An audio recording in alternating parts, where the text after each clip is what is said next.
Good morning, students. So we are doing chapter number 2 is matter around us pure. So up to this point of time we have already discussed the pure substances, elements and compounds.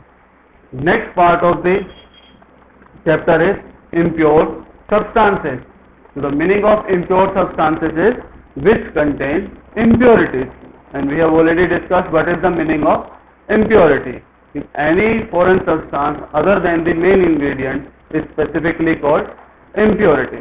So today we will discuss about the impure substances. Impure substances are generally called as mixture. Impure substances को generally हम क्या बुलाते हैं? Mixture.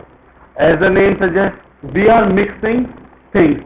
Mixture कैसे बनेगा? जब आप किसी को मिक्स करोगे तो मिक्सचर बनाने के लिए हमको क्या चाहिए? Minimum we need two components. कि कोई भी चीज अगर आपको बनाना है या फिर मिक्सचर बनानी है तो minimum you need two components. Those two components can be either element, compound और एलिमेंट और compound, compound and compound. Come number of component can be more. Minimum requirement to form a mixture is 2 components.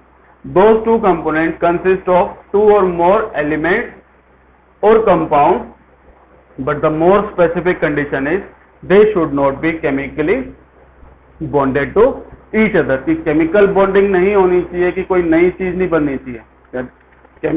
Chemically combined means, for example, when carbon reacts with the oxygen, it produces carbon dioxide. So this is called chemical combination. But in case of mixture, there is no type of chemical combination. Example is, for example, when you put sand into water,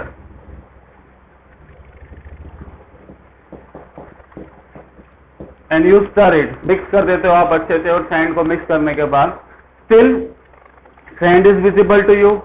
Second, sand does not dissolve into the water, so no new substance is formed. You can easily separate the sand from the water by the simple process called filtration. You filter करोगे, sand अलग हो जाएगी, and water it will be separated.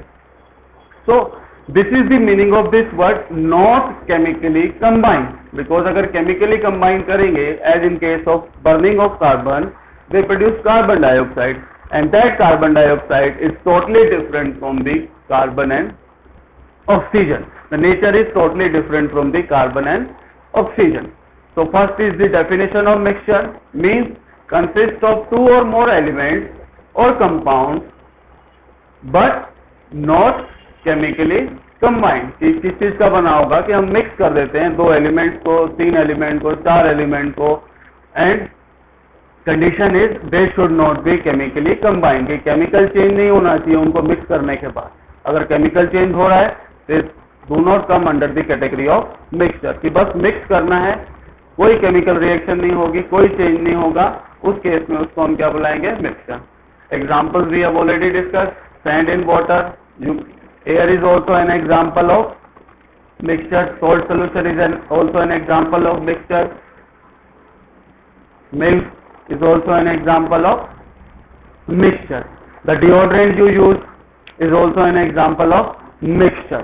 So there are various number of examples that we can discuss under the category of mixture. Now types of mixture. So mixtures are broadly classified into 2 categories. Those 2 categories are homogeneous mixture and heterogeneous mixture. So mixture, the meaning of the mixture you are already aware. So what is the meaning of these 2 words, homogeneous and heterogeneous? So before going in detail, you should know the meaning of these 2 words which I have underlined. Homo, hetero. So homo means something that is same. Hetero means different. कि homo के case में क्या होगा? जो क्या होंगे? Same होंगे. और hetero के केस में क्या होगा? डिफरेंट. हम बना क्या रहे हैं? मिक्सचर. अब मिक्सचर के अंदर हम क्या करते हैं? 2 या 2 से ज्यादा कंपोनेंट को हम क्या कर रहे हैं? We are mixing them. तो जब 2 या 2 से ज्यादा कंपोनेंट्स को अगर हम मिक्स कर रहे हैं तो मिक्स करने के बाद क्या होगा? अगर दोनों कंपोनेंट जो हैं अगर वो क्लियरली विजिबल हैं, तो क्लियरली विजिबल हैं, then it is called heterogeneous mixture. If they are different from each other, कि दोनों क्या हैं? एक दूसरे से डिफरेंट है, कि क्लियरली विजिबल है कि ये सैंड है, ये वाटर है, उसको हम क्या बुलाएंगे? Heterogeneous mixture. होमोजीनियस मिक्सचर का सबसे सिंपल एग्जांपल है, चीनी लो, पानी में डिसॉल्व करो, बिल्कुल क्लियर सोल्यूशन बन जाएगा। तो उस केस में आप दोनों कंपोनेंट को डिफरेंशिएट नहीं कर सकते। It mean the mixture and the components are homo, mean they are same. Hetero mean the different constituent of mixture, वो दोनों एक दूसरे से हम क्लियरली सेपरेट कर सकते हैं। So this is the basic difference between the homogeneous and heterogeneous mixture. So now we will discuss in detail what is the difference between homogeneous and heterogeneous mixture. If in exam question is define homogeneous mixture or write properties of homogeneous mixture, then you can write these 5 points for homogeneous. If the question is write properties of heterogeneous, then you can write these 5 points for heterogeneous mixture. But better way to learn the topic is to compare them. ये अच्छे से हम learn तब कर पाएंगे जब हम दोनों के बीच में डिफरेंस पता होगा, हम दोनों को कंपेयर कर सकते हैं. So it is the easy method to remember the or to learn the homogeneous and heterogeneous mixture. So first is in case of homogeneous mixture, components they are completely mixed with each other. For example, salt in water, कि जब आप नमक को पानी में डालते हो तो वो बिल्कुल अच्छे से उसके अंदर मिक्स हो जाता है. तो they are completely mix with each other. Heterogeneous mixture, components of mixture are not completely mix, कि दोनों एक दूसरे से अलग अलग रहते हैं और अच्छे से मिक्स नहीं होती. Example is sand into the water. It is clearly visible when you put sand into the water कि सैंड क्या है और वाटर क्या है. Second is similar to the first point, homogeneous mixture have uniform composition. Uniform composition का मतलब है कि जब आप सोल्ट को या शुगर को पानी में डालोगे तो वो प्रॉपर तरीके से उसके अंदर मिक्स हो जाएगी. और आपने फर्स्ट चैप्टर में पढ़ा ही है कि जो हमने शुगर या सोल्ट डाली है पानी के अंदर वो कहाँ चली जाती है? In between the space of particles of liquid. और हमारे यहाँ पे जैसे इस केस में लिक्विड कौन है? हमारा वाटर. तो जो वाटर के पार्टिकल के बीच में थोड़ा सा स्पेस है उसके अंदर सोल्ट के पार्टिकल क्या हो जाएंगे? अंदर चले जाएंगे और वो हमको यूनिफॉर्मली मिक्स हो जाएगा, अच्छे से मिक्स हो जाएगा. And the particles will not be visible, कि जो हमने सोल्ट डाला है, शुगर डाली है, वो हमको दिखाई नहीं देती है उसके अंदर. But in case of हाइड्रोजीनियस it is non uniform, कि क्लियरली विजिबल है कि सैंड कहाँ पे और वाटर कहाँ पे. Next is homogeneous mixture. जो भी चीज हम मिक्स करते हैं किसी चीज के अंदर तो उसकी जो बाउंड्रीज हैं वो विजिबल नहीं होती. Don't have distinct boundaries. Next is have distinct boundaries, कि जो हमने बाउंड्रीज का मतलब यहाँ पे क्या है कि जब आप मान लो ये मैंने सैंड डाल दिया पानी के अंदर तो मुझे पता है कि ये इसकी बाउंड्रीज हैं, तो ये हमको क्लियरली विजिबल होंगी. Fourth point is components of mixtures are not visible, कि जैसे हम सोल्ट को वाटर में डालते हैं तो सोल्ट को वाटर में डालने के बाद वाटर तो हमको दिखाई देता है but salt is not visible, sugar is not visible. और you can take example of any of the color, कि आप होली खेलते हो तो कलर डालते हो पानी में मिक्स करते हो तो कलर जो होता है वो विजिबल होता है क्योंकि, लेकिन उसके पार्टिकल्स जो हैं वो आपको विजिबल नहीं होंगे, तो वो अच्छे से क्या हो जाता है उसके अंदर मिक्स हो जाता है. Similarly components of heterogeneous are visible. Next is examples of homogeneous and heterogeneous mixture. तो first example is sugar solution, salt solution. One more important example is alloys. So what is alloys? So alloys are homogeneous mixture of metal in metal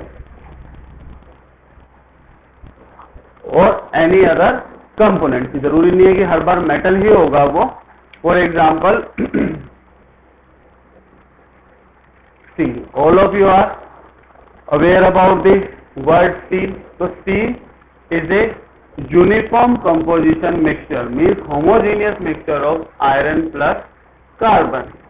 Similarly stainless steel is a mixture of iron plus chromium plus nickel. So there are different types of stainless steel. Which metal we generally mix with the iron? Because either in stainless steel or steel, major component is always iron. उसके साथ हम क्या mix कर देते हैं, अगर carbon mix किया तो उसको हम सिंपली क्या बुलाते हैं, स्टील। स्टेनलेस स्टील है तो आयरन के साथ हम क्या मिक्स करते हैं, क्रोमियम निकल। तो steel and stainless steel, the difference in the word of stainless, steel या आयरन के साथ इश्यू क्या रहता है, इट कैन रस्ट, जंग लग जाता है उसको, but in case of stainless steel, stain mean कोई दाग लगना, यहाँ पे दाग लगना किस चीज का है, स्टेन किसकी वजह से आएगा, रस्ट की वजह से, जंग लगने की वजह से, तो वो नहीं पॉसिबल होता किसके केस में, स्टेनलेस स्टील के केस में। तो आयरन, क्रोमियम, निकल, तो these are the basic components of stainless steel. Next is heterogeneous mixture, choke in water, sand in water. So in this heterogeneous mixture, if you want to write, you can also add milk, because it is not clear, milk is not clear, कि are पार नहीं देख सकते हम, चीनी को पानी में डालेंगे तो हम आर पार देख सकते हैं कि सोल्यूशन जो होता है वो क्या होता है, ट्रांसपेरेंट। तो उसको हम क्या बोलते हैं, यूनिफॉर्म कंपोजिशन या फिर होमोजीनियस मिक्सचर। सेकेंड मिल्क है, क्लियरली विजिबल नहीं होता, तो उसको हम क्या बोलते हैं, heterogeneous mixture. So next part is what are the different categories of or different types of homogeneous mixture, heterogeneous mixture. So homogeneous mixture are specifically called solutions, and heterogeneous mixture are classified into two categories. First is colloid, second is suspension. So in next module we will discuss about the solution, then colloid, then suspension, and then we will also discuss what is the difference between solution, colloid and suspension. So I hope everything is clear to everyone about this homogeneous and heterogeneous mixture. Thank you, students.